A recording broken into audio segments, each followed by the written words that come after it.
মহাভারতের শ্রীকৃষ্ণ গীতার বাণী।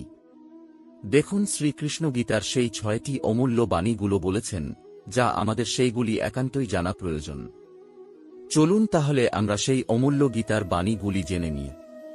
1. যখন নিজের কোনো ভালো কাজের বদলে দুঃখ লাভ হয়, অথবা কেউ দুষ্কর্ম করেও সুখ লাভ করে, তাহলে মন অবশ্যই এ ভাবতে বসে যে, তাহলে ভালো কাজ করা, ধর্মের পথে চলার তাৎপর্যটা কি? কিন্তু দুরাত্মাকে কি ভোগ করতে হয় সেটাও দেখুন। দুষ্কর্ম যে করে তার মন সর্বদা চঞ্চল থাকে, ব্যাকুল হতে থাকে, মনে সর্বদা নতুন নতুন সংঘর্ষ উৎপন্ন হয়। অবিশ্বাস তাকে সারা জীবন ছোটাতে থাকে একে কি সুখ বলে। যে ব্যক্তি ধর্মের পথে চলে সর্বদা সুকর্মে লিপ্ত থাকে, সৎ চরিত্রের অধিকারী হৃদয়ে বর্ষদা শান্ত থাকে।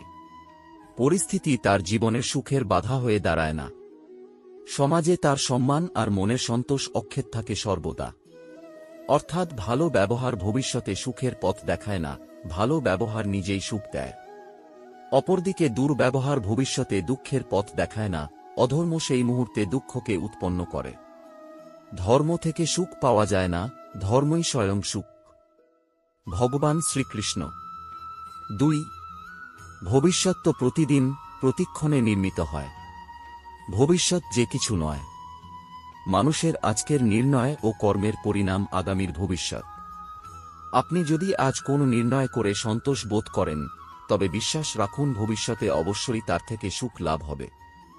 ভগবান শ্রীকৃষ্ণ। 3.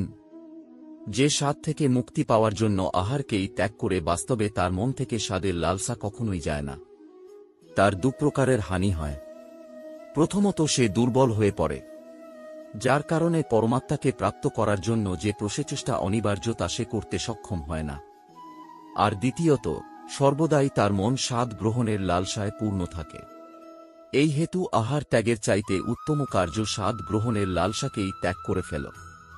কর্মযোগী নিজের মনের সমস্ত লালসাকে নিষ্কাশন করে, জীবনেকে কর্তব্য মনে করে কার্য অবশ্যই করে, সেই কার্যে আবদ্ধ হয় না। অর্থাৎ যে ব্যক্তি নিজের কার্য থেকে আশা বা আকাঙ্ক্ষা রাখে না, তারই কার্য পূর্ণ হয়। 4. ভয় কি? মানুষের জীবনে ভয়ের বশত করে সর্বদাই কখনো সম্পত্তি নাশের ভয়, কখনো অপমানের ভয়, কখনো আপনজনের সাথে বিচ্ছেদের ভয়। এ কারণেই ভয়ের অস্তিত্ব সবার একই রকম মনে হয়। কখনো কি বিবেচনা করেছেন যে কেন পরিস্থিতি বা বস্তু ভয়ের জন্ম দেয়? তার থেকে বাস্তবে দুঃখ তৈরি হয় না, এমন কোন নিয়ম নেই। আর সবার অভিজ্ঞতা তো এই বলে, ভয় ধারণ করলেই ভবিষ্যতের দুঃখের নিবারণ কমে। ভয় কেবল আগামী দুঃখের কল্পনা মাত্র, বাস্তবের সাথে এর কোনো সম্পর্ক নেই। ভয় আর কিছু নয়, কেবল কল্পনা মাত্র।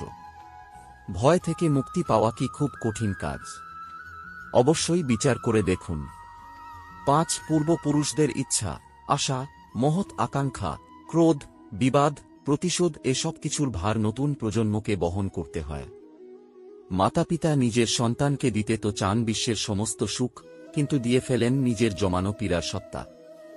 দিতে চান অমৃত, কিন্তু সাথে সাথে বিষের ঘড়াও পূর্ণ করে দিয়ে যান। আপনি বিচার করুন, আপনি আপনার সন্তানকে কি দিয়েছেন জীবনে?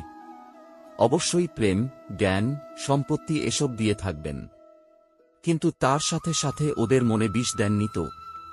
পূর্ব শর্ত দিয়ে ভালমন্দের পূর্ব পরিকল্পিত ব্যাখ্যা দেননি তো? ব্যক্তির সাথে ব্যক্তির, সমাজের সাথে সমাজের, রাষ্ট্রের সাথে রাষ্ট্রের এই সংঘর্ষ পূর্ব ব্যাখ্যার থেকে নির্মিত নয় কি? হত্যা, মৃত্যু, রক্তপাত এসব কি পূর্ব ব্যাখ্যা প্রেমের প্রকাশের সাথে ঘৃণার অন্ধকার ও উপহার দেন?